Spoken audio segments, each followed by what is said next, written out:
What is unprecedented is to make all this money while you're still president. I mean, corruption is the only proper word for this. And the American system of checks and balances and holding people to account has proved totally incapable of doing anything about it. And as you indicated there, it isn't just President Trump himself who's lining his pockets. His family are lining their pockets. His associates are lining their pockets. And by the way, they're all pretty rich to begin with. I mean, this is greed on a massive scale. Dom, shall we talk a little bit about the housing market? It's been pretty slow recently, and we've got the latest snapshot from Nationwide this morning. I know lots of people listening will care deeply about this. What's going on? Getting a little bit better. So Nationwide have just given us the numbers for June.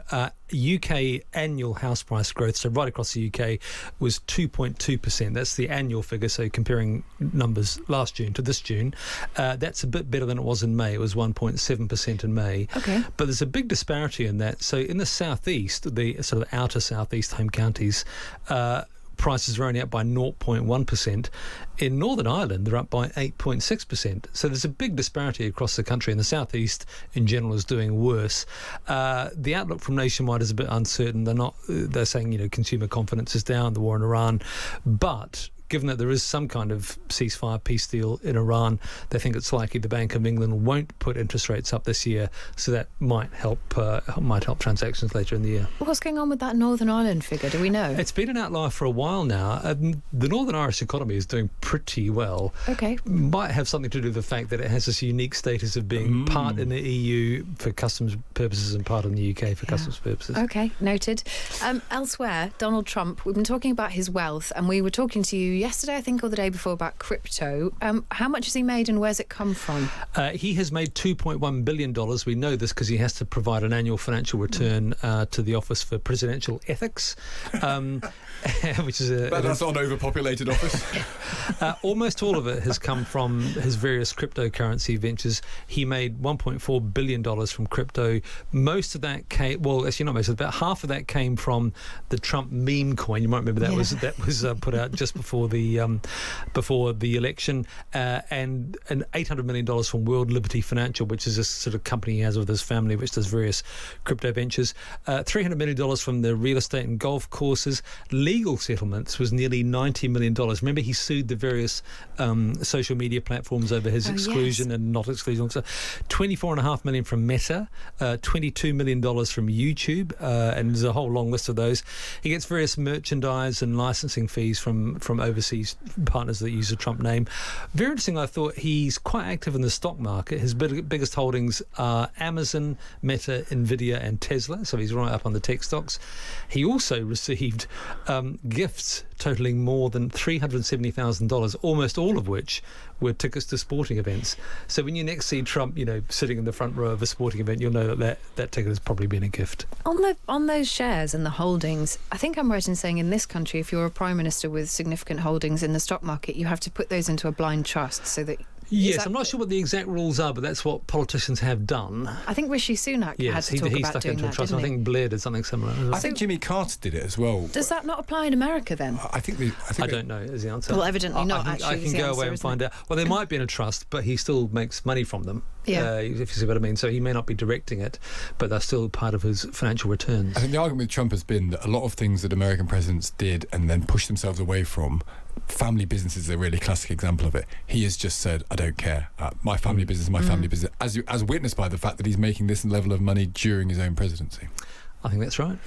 Dom, thank you. As ever, great to have you with us. That is Dominic O'Connell, our business correspondent. And if you like that, there's more business news in the Times Business Briefing. It goes straight into your inbox every day. You should subscribe. It's great. It will keep you ahead of everybody else. You can find your Times newsletters page on the app or on the website. Only Times Radio has programmes presented by Andrew Neil. Thank God he's here today at 1 o'clock with the Times at 1. Morning, Andrew. Good morning to you both. I want to talk about corruption. In plain sight, if we want to go that far, actually, or at least the appearance of corruption. Donald Trump is making a lot of money. Steve Witkoff's children seem to be making a lot of money, as well as Donald Trump's own children. He's making billions out of cryptocurrency while pursuing a support for cryptocurrency as a president. Is this unusual? American politics has always been riven with money. There's been lots of corruption throughout American political history. Does this feel different to you, Andrew? Oh, it's entirely different. Unprecedented, I would say. American presidents usually got rich after they ceased to be president. I mean, look at President Obama, for example. He didn't line his own pockets when he was in power, but he and his wife have become incredibly rich with enormous homes in various parts of the country since he stepped down. That's relatively normal.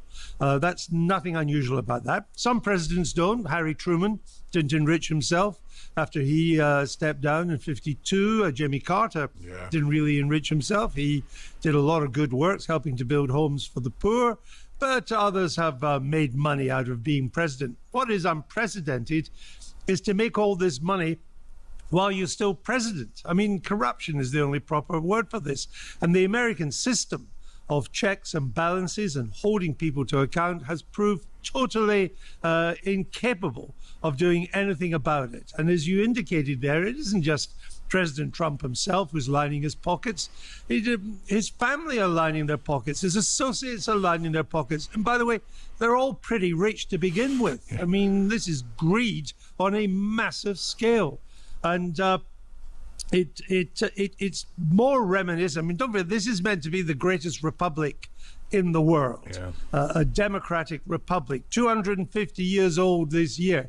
It's got much more in common, if you look at Washington at the moment, of a medieval court where the king and the queen and all the flunkies around them are just lining their own pockets and taking all the benefits of power with nobody in a position to stop them. It's really, I think it's shaming for America on its 250th birthday. And we need to be careful, do we, that you know, when America sneezes, we catch a cold. We don't have this over in this country.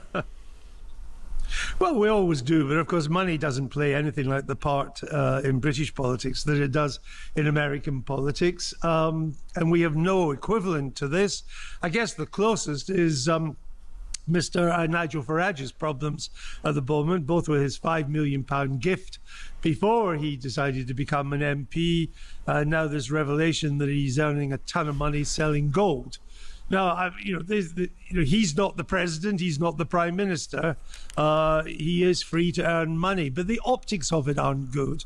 I don't think the British people like their politicians to make money in this way. If they start a business, if they employ lots of people, if they add to the wealth of the nation, maybe. But simply getting hundreds of thousands of pounds for selling gold, I don't think so. Andrew, I'm really looking forward to your programme. It's been great this week. Looking forward to it at 1 o'clock.